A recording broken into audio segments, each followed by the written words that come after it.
Assalamualaikum warahmatullahi wabarakatuh. Bersama saya Ustazah Hani. Kali ini kita akan mempelajari mata pelajaran Sirah bagi tahun 2. Sebelum kita memulakan pembelajaran kita, mari kita bacakan doa sebelum belajar sama-sama. Bismillahirrahmanirrahim. Allahumma aftah alaina hikmataka wanshur alaina min khazaini rahmatika ya arhamar rahimin. Rabbi shrah li sadri wa yassir li amri wahlul 'uqdatam min lisani yafqahu qawli. Amin ya rabbal alamin. Okey. Jadi pelajar tahun 2. Okey, jadi dalam video kali ini kita akan habiskan tajuk ta'khir dalam pelajaran 3. Peristiwa selepas Nabi Muhammad lahir. Gitu. Pelajaran 3. Peristiwa selepas kelahiran Nabi Muhammad sallallahu alaihi wasallam. Okey, jadi tajuk kecil kita dalam video kali ini ialah unit 7. Nabi Muhammad sallallahu alaihi wasallam berniaga ke Syam. Okey, sebelum tu saya nak bagi tahu tentang negeri yang bernama Syam ni. Negeri Syam. Negeri Syam ini memang tempat tumpuan orang berniaga. Okey. Jadi siapa yang masih ingat lagi dalam tajuk mula-mula lagi, tajuk awal lagi, pelajaran 1, ada kita belajar, saya ceritakan kepada kamu tentang bagaimana bapa baginda Nabi Muhammad sallallahu alaihi wasallam wafat. Jadi Abdullah bapa Nabi Muhammad sallallahu alaihi wasallam seorang peniaga. Abdullah juga telah pergi ke Syam. Pergi ke Syam ni, yang nama Syam ni, negeri Syam ni. Abdullah pergi ke negeri Syam untuk berniaga. Memang kalau pergi Syam, sama ada untuk berniaga ataupun untuk membeli-beli barang. Kat situ orang jual-jual barang. Jadi dekat situ juga ada orang beli-beli barang. Kan? Jadi tempat Syam ni memang tempat tumpuan orang ramai jual beli. Nak menjual di situ, nak membeli pun di situ, negeri Syam. Jadi Nabi Muhammad sallallahu alaihi wasallam pergi ke negeri Syam. Cerita Nabi Muhammad pergi ke negeri Syam. Okey, kita mulakan cerita. Semasa Nabi Muhammad sallallahu alaihi wasallam berumur 12 tahun. Dah jannam masa ni. Kalau nak ikutkan 12 tahun kan dah jannam. Okey, jadi masa Nabi Muhammad berumur 12 tahun, baginda telah ikut serta rombongan perdagangan Abu Talib, bapa saudara baginda Nabi Muhammad sallallahu alaihi wasallam. Okey. Masa Nabi Muhammad umur 12 tahun, ayah Nabi Muhammad dah meninggal dunia. Ibu Nabi Muhammad Aminah binti Wahab pun dah meninggal dunia. Datuk Nabi Muhammad Abdul Muttalib pun dah meninggal dunia. Jadi masa ni Nabi Muhammad umur 12 tahun, Nabi Muhammad duduk dijaga oleh bapa saudara baginda Abu Talib. Okey, faham kat situ. Jadi duduk serumah. Abu Talib ni jaga Nabi Muhammad sallallahu alaihi wasallam. Okey, memang dia duduk serumah ni. Faham ya jadi ceritanya? Okey, jadi duduk serumah. Abu Talib jaga Nabi Muhammad. Sampai satu hari Abu Talib terpaksa dia ada kerja. Abu Talib ada kerja untuk jual barang.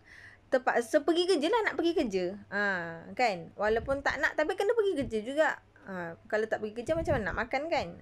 Jadi Abu Talib ada kerja, dia kena pergi ke negeri Syam untuk berniaga.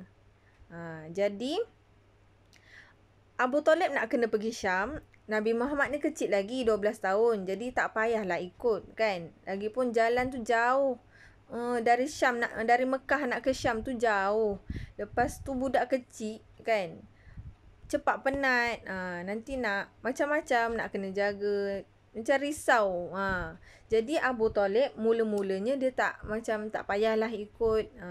Tapi Nabi Muhammad SAW dia pujuk juga Abu Talib nak ikut juga. Cakaplah bolehlah. Bapa saudaraku nak ikut. Kalau aku tinggal di sini, aku seorang-seorang je tinggal kat sini. Macam tu Nabi Muhammad kata. Kalau Nabi Muhammad tinggal, Nabi Muhammad seorang-seorang je dekat rumah. Kan? Bosan kan? Lagipun bahaya juga duduk kat rumah seorang-seorang kan. Jadi Abu Talib pun macam okey lah, tak apalah, dia jaga. Sebab dia boleh jaga Nabi Muhammad tu kan. Macam mana pun dia jagalah elok-elok. Bolehlah bolehlah ikut. Abu Talib pun bawalah Nabi Muhammad ikut sekali dalam rombongan perdagangan Abu Talib nak ke negeri Syam ni. Okay, nampak tak macam mana? Kalau nak tu kena minta elok-elok lah. Pujuklah elok-elok. Janganlah, nak juga. Janganlah macam tu. Kena cakap elok-elok. Pujuk elok-elok. Kalau tak dapat juga tu tak apalah. Nak buat macam mana? Kan? Mungkin itu yang terbaik untuk kita ke. Jadi kita tak payah nak macam tu lain kali. Kalau tak dapat apa yang kita nak. Dah besar dah semua. Okey. Jadi macam tu Nabi Muhammad pujuk bapa saudara baginda untuk ikut serta, dan Abu Talib membenarkan Nabi Muhammad ikut sekali. Jadi dapatlah ikut rombongan pergi ke negeri Syam untuk berniaga. Jadi Nabi Muhammad pun dapatlah pergi berniaga lah, tolonglah sekali. Tak adalah jalan-jalan je. Okey, jadi sampai semasa tiba di Syam, masyarakat Arab di Syam telah dimaklumkan tentang perutusan Nabi dari kalangan bangsa Arab. Jadi bila Nabi Muhammad SAW dan bapa saudara baginda Abu Talib tiba di Syam, dah tiba di Syam, mereka buatlah urusan mereka kan. Berniaga lah, pasanglah meja, bumbung, susun-susun barang kan. Pun cari tempat tidur ke macam mana, tempat nak tinggal, untuk tinggal di sana sementara kan. Macam ready lah, tak buatlah kerja kan. Tapi dalam masa yang sama, masyarakat di Syam masa tu, orang-orang kat Syam, penduduk yang tinggal di Syam ni, mereka dah tahu bahawa akan dah ada perutusan. Perutusan Nabi yang terakhir tu di kalangan bangsa Arab. Mereka tahu. Jadi mereka semua dah tahulah. Mereka tahu perutusan Nabi yang terakhir ni. Betul, tengok mungkin ada yang tengok Nabi Muhammad ni ada yang kejadian pelik-pelik kan. Okey, jadi kita tengok kejadian pelik-pelik yang berlaku di sekeliling Nabi Muhammad. Macam-macam lah yang berlaku. Okey, jadi kita teruskan, jangan lama-lama. Okey, kita teruskan. Buhairah. Ini nama orang tau. Buhairah ni seorang pendeta di Syam. Pendeta ni macam orang yang dekat gereja tau. Yang kalau kita tengok sekarang lah. Sekarang yang Kristian tu dekat gereja yang ada tanda salib yang macam ni kan. Lepas tu yang ada orang tu dia berdoa macam mana entah, macam tu kan. Lepas tu macam tu lah. Dia lelaki. Lepas tu dia pakai macam mana macam tu lah. Dia macam pelik sikit songkok dia. Tu dia pakai kot macam tu. Macam-macam. Dia macam-macam pendeta punya uniform. Okey, jadi Buhairah ni dia seorang pendeta. Dia dekat gereja macam tu lah.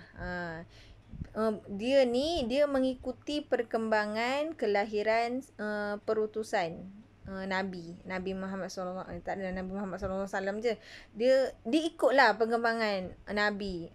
Lepas ni Nabi yang mana. Lepas tu sebelum ni Nabi yang terakhir apa jadi. Nabi yang sebelum ni apa yang jadi. Lepas tu nanti akan ada dalam kitab yang dia belajar, Buhairah ni ada kitab yang diberikan Nabi yang sebelum ni dia belajar. Ada tertulis dalam kitab tersebut akan lahir Nabi yang terakhir. Memang lahir Nabi yang terakhir. Itu Nabi yang last. Lepas tu tak ada dah Nabi. Dia tahu. Buhairah ni tahu. Dia belajar. Akan lahir Nabi lepas. Itu Nabi yang terakhir. Lepas Nabi tu lahir, tak ada Nabi dah lepas tu. Jadi Buhairah ni tahulah ciri-ciri macam mana orang Nabi yang terakhir ni macam mana. Dia tahu, dia belajar. Jadi dia nampak ciri-ciri ni ada dekat Nabi Muhammad SAW. Masa tu Nabi Muhammad kecil lagi. Tak tahulah kan. Nabi Muhammad tu akan jadi Nabi. Jadi Abu Talib pun tak tahu yang Nabi Muhammad tu akan jadi Nabi. Tapi Buhairah ni dia belajar. Dia tahu, dia nampak ciri-ciri tu ada dekat Nabi Muhammad. Tapi Nabi Muhammad tak lantik lagi. Tak dilantik lagi jadi Nabi. Tak dilantik lagi jadi Rasul masa tu. Nabi Muhammad cuma budak kecil je lagi. Masa tu hanya budak kecil yang baik. Yang bersih. Yang baik lah. Tak jadi Nabi pun lagi. Tapi dah ada ciri-ciri. Tanda-tanda Nabi yang terakhir ada dekat Nabi Muhammad. Okay, saya harap kamu faham setakat ni. Jadi, Buhairah ni nampak ciri-ciri Nabi terakhir ada dekat Nabi Muhammad. Dan Buhairah ni menasihatkan Abu Talib supaya membawa Nabi Muhammad SAW pulang ke Mekah. Kerana bimbang akan keselamatan baginda. Sebab kan dekat tempat pasar tu kan ramai, kan sibuk. Jadi macam kalau orang tahu itu Nabi yang terakhir tu macam kalau ada orang nak serang ke apa ke kan. Macam orang nak bunuh ke apa ke kan. Jadi bahaya. Buhairah ni dia risau. Dia bimbangkan keselamatan Nabi Muhammad SAW. Nabi yang terakhir. Dia agak masa tu sebab dia nampak ciri-ciri tu ada dekat Nabi Muhammad kan. Memang dia nampak. Jadi tu yang dinasihatkan Abu Talib untuk bawa balik Nabi Muhammad ke Mekah. Sebab dia risau. Buhairah ni risau. Tapi Nabi Muhammad ni sentiasa dalam lindungan, peliharaan, jagaan Allah Subhanahu Wa Taala. Allah jaga Nabi Muhammad SAW. Okey, jadi Abu Talib dan Nabi Muhammad menyelesaikan urusan perniagaan mereka di Syam. Jadi perniagaan Abu Talib dan Nabi Muhammad ni, perniagaan Abu Talib dan Nabi Muhammad SAW ketika itu mendapat keuntungan yang besar. Macam kamu bayangkan situasinya sampai di Syam. Lepas tu pasang-pasang semua kan. Lepas tu ready, ada tempat tinggal. Lepas tu ada tempat berniaga kan. Berniaga. Lepas tu Buhairah ni seorang pendeta, dia datang ke pasar. Tu dia tengok. Lepas tu dia nampak Nabi Muhammad ni. Lepas tu dia nampak ciri-ciri Nabi Muhammad ni macam mana. Bukannya sehari je, banyak hari tinggal dekat Syam. Lepas tu Buhairah ni selalu pergi kat pasar. Dia tengok Nabi Muhammad ni macam mana. Lepas tu nampak ciri-ciri tu macam tu. Lepas tu dia pun pergi cakap dekat Abu Talib apa yang dia nampak. Macam tu. Lepas tu dia nasihatkan Abu Talib bawa Nabi Muhammad ni pulang ke Mekah segera. Sebab dia risau keselamatan Nabi Muhammad. Macam tu. Lepas itu dalam masa yang sama mereka dah banyak hari dah berniaga kan. Lepas tu dah banyak hari berniaga. Dah apa tu dah habis selesai berniaga, balik ke Mekah. Kira. Tak pun kiralah dah selesai berniaga tu kira. Tengok banyak keuntungan. Itulah keberkatan dan rahmat yang dibawa oleh Nabi Muhammad SAW. Nabi Muhammad ni, kelahiran Nabi Muhammad ni membawa rahmat kepada seluruh alam. Bukan setakat manusia saja, binatang. Semua. Pokok-pokok semua ke apa, semua mendapat rahmat. Jadi keberkatan di situ. Gitu. Rahmatan lil alamin. Gitu. Okey. Yang ini nampak tak? Love. Ini love warna merah. Ini cerita masa Nabi Muhammad umur 12 tahun. 12 tahun pergi ke Syam. Okey, kita pergi ke cerita yang ni. Ini cerita last. Yang ini love warna biru. Yang ini Nabi Muhammad pergi ke negeri Syam umur 25 tahun. Cerita tadi dengan cerita ni lain. Tadi masa kecil, ini masa besar. Okey. Faham Cerita masa kecil tu dah habis. Okey, ni cerita dah masa besar. Nabi Muhammad berumur 25 tahun. Semasa Nabi Muhammad SAW berumur 25 tahun, dah besar, dah bayi-bayi macam saya dah. Saya 27. Ini 25 tahun. Baginda Nabi Muhammad SAW telah bermusafir ke Syam bersama Maisarah. Maisarah ni orang lelaki, bukan perempuan Maisarah ni lelaki, dia bekerja dengan Khadijah. Masa ni Nabi Muhammad dengan Khadijah tak kahwin lagi tau. Tak kahwin lagi. Tak ada dating-dating semua tu. Tak kahwin pun lagi. Jadi Maisarah ni dia kerja dengan Khadijah. Okey. Jadi masa Nabi Muhammad SAW berumur 25 tahun, baginda telah bermusafir ke negeri Syam bersama Maisarah untuk menjalankan perniagaan Khadijah. Jadi Nabi Muhammad pergi ke negeri Syam dengan Maisarah untuk jual barang niaga Khadijah. Macam tu. Jadi sebelum tu saya nak beritahu, musafir ni jalan jauh. Macam jalan jauh lah. Dari Mekah nak ke Syam tu jauh. Jadi dikira musafir. Itu istilah. Saya harap kamu boleh ingat dah lepas-lepas ni. Kalau saya gunakan perkataan musafir tu boleh faham. Okey, jadi Khadijah memilih Nabi Muhammad SAW untuk menjalankan perniagaannya kerana kejujuran, budi pekerti, salah eject, ada hamzah, dan sifat amanah baginda. Khadijah dia pilih orang untuk menjalankan perniagaan dia, bukan sembarangan orang. Mana boleh main pilih-pilih orang sembarangannya. Dia mesti kita akan pilih orang yang kita percaya, orang yang baik. Kan barang kita, barang niaga ni bukannya murah-murah. Mestilah barang berkualiti kita nak jual kan perniagaan kita. Mestilah yang okey kita nak bagi khidmat dekat customer kita, pelanggan kita nak jual barang kat orang kan. Takkanlah kita nak buat jahat kan. Nanti kalau kita jual barang yang buruk-buruk, busuk-busuk, mana ada orang nak beli. Mestilah barang kita elok-elok. Jadi barang yang elok tu mestilah harganya mahal kan. Macam kualiti baik kan. Takkan kita nak cari orang yang kita tak percaya, entah mana-mana orang. Nanti kalau orang tu ambil bawa lari barang kita macam mana kan. Jadi Khadijah ni dia memilih Nabi Muhammad SAW. Kerana apa? Kerana Nabi Muhammad terkenal dengan gelaran Al-Amin. Orang yang boleh dipercayai. Jadi Khadijah memilih Nabi Muhammad untuk menjalankan perniagaan Khadijah. Sebab Khadijah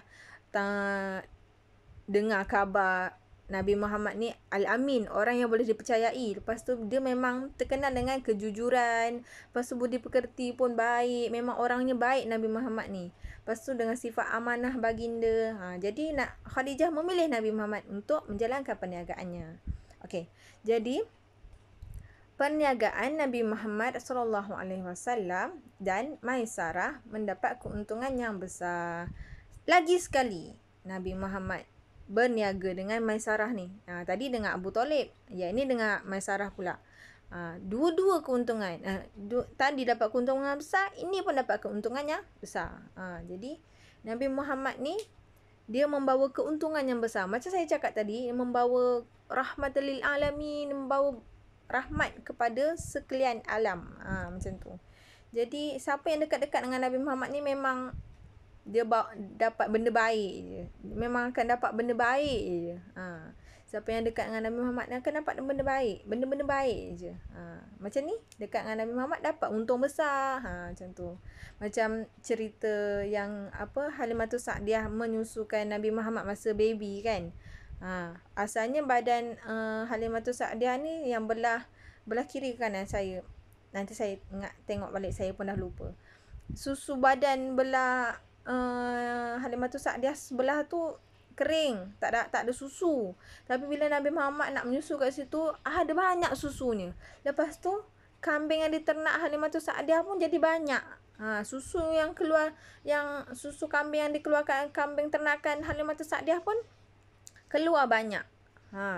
Sejak menyusukan Nabi Muhammad SAW, nak cakap sekeliling yang siapa yang dekat dengan Nabi Muhammad ni memang mendapat rahmat, mendapat keberkatan hidup. Gitu. Dapat rahmat melimpah ruah. Siapa yang dekat dengan Nabi Muhammad ni. Okey, jadi kita tak berpeluang untuk duduk bersama dengan Nabi Muhammad, hidup sezaman, sama masa dengan Nabi Muhammad. Kita tak dapat. Tapi kita boleh kenal Nabi Muhammad. Kita belajar tentang Nabi Muhammad. Kita selawat Nabi Muhammad, nama Nabi Muhammad selalu. Selawat ke atas Nabi Muhammad selalu. Jadi kat situ insya-Allah kita dapat rahmat. Yang insya-Allah kita akan dapat rahmat yang melimpah ruah. Gitu. Okey, jadi amalkan saya pun insya-Allah kita amalkan sama-sama. Okey, ceritanya tadi. Balik cerita. Jadi balik Maisarah dengan Nabi Muhammad tadi berniaga di Syam, mendapat untung yang besar lagi. Dah dapat untung besar, baliklah kan. Lepas tu apabila Nabi Muhammad SAW pulang ke Mekah dan Khadijah mendapat tahu bahawa perniagaan yang diuruskan Nabi Muhammad SAW mendapat keuntungan yang banyak, Khadijah mulai tertarik dengan baginda. Nak cakap ni tadi kan. Nah, Khadijah ni tahu Nabi Muhammad ni Al-Amin, orang yang dipercayai. Memang orangnya baik, boleh dipercayai. Lepas tu memang dia jujur. Lepas tu baik. Memang budi pekerti, memang baik, amanah. Kat situ kita dah jatuh cinta dah kalau kita macam baik ni dia. Kalau kita dah jatuh cinta dekat orang yang baik kan. Lepas tu bila diberi pula kepercayaan untuk menguruskan perniagaan, baginda menguruskan perniagaan Khadijah dengan sangat cemerlang, terbaik, memang membawa keuntungan yang berlipat kali ganda yang banyak. Jadi Khadijah ni dia semakin jatuh cinta kepada Nabi Muhammad SAW. Bukannya sebab mata duitan. Sebab nak cakap pengurusan cara Nabi Muhammad urus tu dengan nak cakap terserlah kebijaksanaan baginda dalam menguruskan perniagaan. Jadi Khadijah jatuh cinta lah dekat orang bijak. Siapa yang tak suka orang bijak kan? Kan? Okey, jadi begitulah ceritanya macam mana Khadijah jatuh cinta dekat Nabi Muhammad SAW. InsyaAllah dalam video akan datang kita akan ceritakan macam mana urusan Khadijah boleh kahwin dengan Nabi Muhammad. Masa ni baru jatuh cinta je. Baru suka je, tak kahwin lagi. Tapi baru tersuka. Okey, jadi bila kita dah suka, macam mana kita nak kahwin dengan orang? Okey, nanti insya-Allah kita akan sambung dalam video akan datang. Jadi, jangan tak tengok video saya ya. Dah tengok, dah dengar cerita, fahamkan jalan cerita tu, insya-Allah kamu akan ingat. Okey, sampai sini sahaja pembelajaran kita untuk kali ini. Sekian. Assalamualaikum.